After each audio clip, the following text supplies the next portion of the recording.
মই আপোনালোকৰ news channel আটাইকেইটাকে ধন্যবাদ জ্ঞাপন কৰিলোঁ। এই কথাখিনি আপোনালোকৰ আগত অৱগত কৰিব পাই মই সুখী। আচলতে এই কথাটো এটা কমপ্লিটলি এটা মনে সজা কথা। এই কথাটো একেবাৰে ভিত্তিহীন আৰু সেই ল'ৰাটো মই বেছি দিন আগৰ পৰা চিনাকি নহয়। এইটো আমাৰ এই কেই নম্বৰ 8 নম্বৰ ৱাৰ্ডৰ তেওঁ পৰে টেঙাবাৰীৰ তলত তেওঁৰ ঘৰ সীমান্ত খাটনিয়াৰে, মোৰ নামো সীমান্ত খাটনিয়াৰে। তেওঁ ঘৰ এটা পাইছে, সেইটো মই পোৱাটো গম পাওঁ। কিন্তু ঘৰৰ ক্ষেত্ৰত প্ৰেচিডেণ্টে আচলতে তাতে ফটো মাৰিব লগা কোনো কথা নাই। তেওঁ একদিন ফটো মাৰাক লৈ এটা কমপ্লেইন লৈ আহিছিল যে মই দ্বিতীয় কিস্তিটো মোৰ ইয়াতে কিয় দাদা সোমোৱা নাই, আপুনিতো আমাৰ বংশৰে মানুহ, এনেকুৱা কৈছে। তেওঁ কেতিয়া বংশৰ কি মই এইবিলাক নাজানো, তেওঁ টেমাকাৰীত তেওঁৰ ঘৰ। গতিকে কথাটো হৈছে কি, চৰকাৰী আঁচনি দুখীয়া মানুহে পায়, গতিকে প্ৰতিজন মানুহকে আমি ঘৰ দিবলৈ চেষ্টা কৰোঁ। তেওঁ ঘৰটো পাইছে, আমাৰ ভাল লাগিছে। কিন্তু তেওঁ যিটো মনে সাজা যিটো চেনেলৰ যোগেদি এই প্ৰচাৰ কৰিছে, এইটো এটা পৰ্টেল চেনেল, তেওঁৰ মই জনাত তেওঁৰ ৰেজিষ্ট্ৰেশ্যন নাই। গতিকে ৰেজিষ্ট্ৰেশ্যন নোহোৱাকৈ আচলতে ভুৱা চেনেল এটাই এনেকুৱাকৈ তেওঁৰ এজন ব্যক্তিৰ দ্বাৰাই এই বস্তুটো প্ৰচাৰ কৰাটো ভাল হোৱা নাই। মোৰ ওচৰত আমাৰ খণ্ড সদস্য ধ্ৰুৱজিৎ কলিতা আছে, গতিকে তেওঁৰ খণ্ডৰ হয় তেওঁ। গতিকে তেওঁ মোক কৈছিল যে সীমান্ত দা, তেওঁক ঘৰটো আমি দিয়াটো ভাল হ'ব, দুখীয়া বুলি। তেওঁক দিয়াৰ কথা নাই, আমাৰ যিমানবোৰ ঘৰ আমি প্ৰতিজন ব্যক্তিকে আমি ঘৰটো আচলতে দিব লাগে। মোৰ কথাই সেইখিনি। আৰু মোৰ কথা হৈছে কি, মই প্ৰেচিডেণ্ট হিচাপে ইয়াত আচলতে মই পইচা পাতিৰে লালসাত অহা নাই, মই ৰাইজৰ সেৱা কৰিবলৈ আহিছোঁ।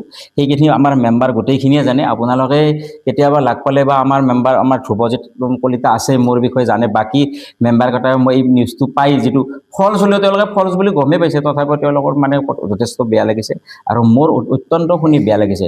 মই বিশেষকৈ এই পৰ্টেল চেনেলটোক এইখিনিয়ে আহ্বান জনাম যে তেওঁ এই কথাটো আচলতে নিউজটো প্ৰচাৰ কৰাৰ আগমুহূৰ্তত অন্ততঃ মোৰ লগত যোগাযোগ এটা কৰিব লাগিছিল যে হাতেৰী গাঁও পঞ্চায়তৰ সভাপতি এই বস্তুটোৰ তথ্যটো শুদ্ধ আছে নে নাই। কিন্তু তেওঁ যিখিনি বাইট দিছে তাতে কোনো তথ্য নাই।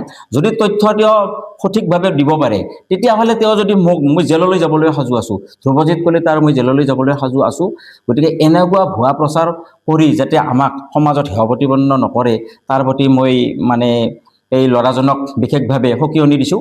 আৰু কথাটো হৈছে কি, মই হৈছে এটা ৰাষ্ট্ৰীয় দলৰ হাজাৰী গাঁও পঞ্চায়তৰ সভাপতি।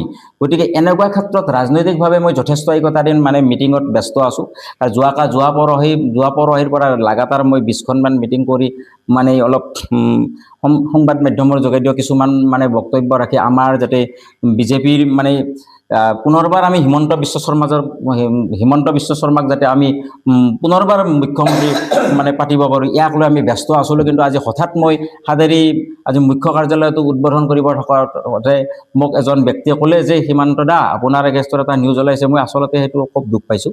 আৰু কথাটো হৈছে কি, মোৰ মনত ক্ষোভ আছে, কিন্তু মোৰ সাহস আছে, কাৰণ এনেকুৱা কাম মই কেতিয়াও নকৰোঁ আৰু ভৱিষ্যতেও নকৰোঁ। আৰু তেওঁ যিজন ল'ৰা আহিছে, তেওঁৰ GPC ফটো মাৰে, মই ফটো মাৰিব লগা কথা নাই। অফিচ ষ্টাফক মই কৈ দিয়া আছে, তেওঁৰ ঘৰৰ ফটো দ্বিতীয় কিস্তিৰ তেওঁৰ পইচা সমানে, এইটো মই দোষী নহয়। এইটো আচলতে এটা ছিষ্টেমত চলে।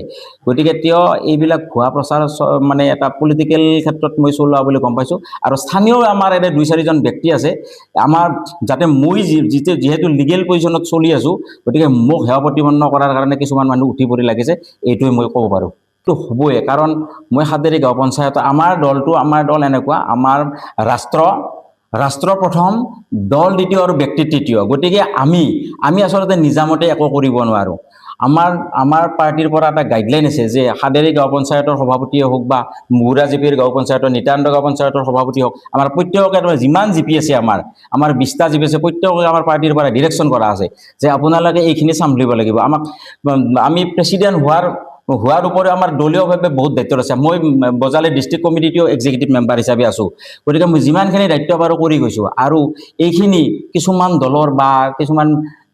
দলৰ নাথাকিব পাৰে, কিন্তু আমি দলৰ মতে ৰুল ৰেগুলেশ্যনত চলিব লাগে। গতিকে এইখিনি কথা।